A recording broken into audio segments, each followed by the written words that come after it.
But I want to talk to the great Adam Creighton from the Australian newspaper, because he had a fascinating piece and he always doesn't mind taking on the big issues, and that's why we love him. And welcome to the Man Cave here for 2020, Adam Creighton. How are you? Thanks for having me.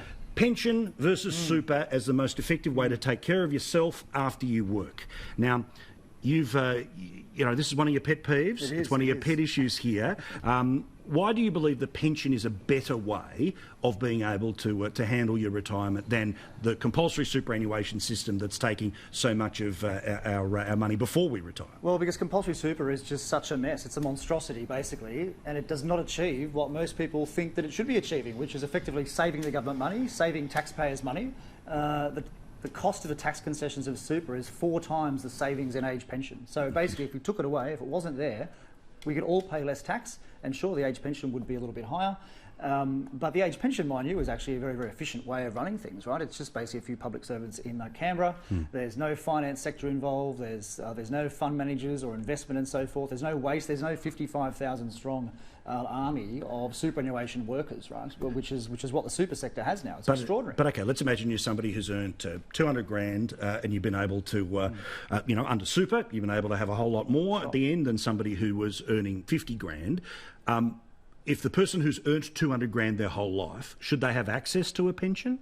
Well, look, I mean, certainly, ideally, I think the New Zealand system is the best of all, when basically everyone gets the age pension. Doesn't matter how rich you are, you all get it, so there's no means texting, there is no complexity about whether you're working or not, and what your assets are. It's all extremely simple. Well, it is the perfect system. It's basically voluntary super, so if you want to save, you can, and there are tax concessions, you're most welcome to, but no one is forced to save in the stock market like we are here. I mean, it's just absurd that you've got, people that have zero idea about shares and bonds and so forth, and they're being forced to save their hard-earned wage in this form, and of course they get ripped off massively. So when the lefties who turn around and say that Queen Jacinta Ardern is the way that every Prime Minister should act, they should know that the country that says foreigners can't buy property, that cut immigration rates, that doesn't have compulsory super, that's the system we should have here. Because isn't it interesting? When they talk about a social change, well, in New Zealand they've got same-sex marriage, which is why we should have it here. I supported same-sex marriage, but not because New Zealand had it, but the idea that, well, someone else in the world has something, we should have it.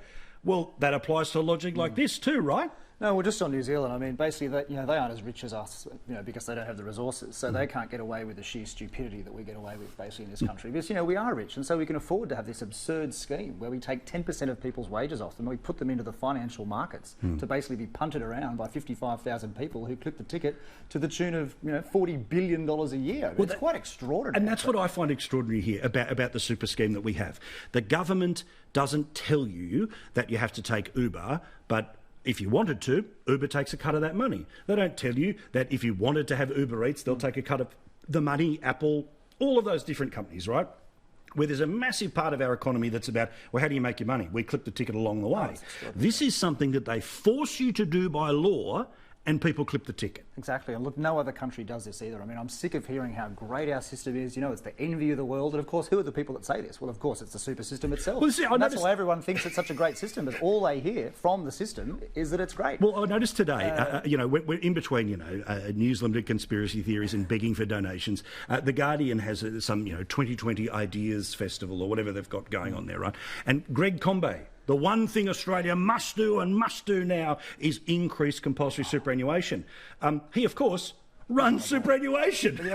The union super funds. Immoral, actually, that he's saying that, because it's just such an outrageous proposition. I mean, he's not a stupid man. He must know it is such the wrong policy, especially for low-income earners, right? I mean, you basically take their wage off them when they really need the money to buy a house. These aren't high-income earners, and then you basically guarantee that they get ripped off for their entire life in these funds, and then sure, they'll end up with $100,000 or whatever, but they'll be on the pension anyway. They would have been much, much better off to have the money, basically when they were younger. I admire you for bringing up, at times, unpopular ideas, but you bring a very big brain to it. And seriously, if you want to read the case, the back and forth, go to the Australian. Thank you so much, Adam. Very much. All the best, mate.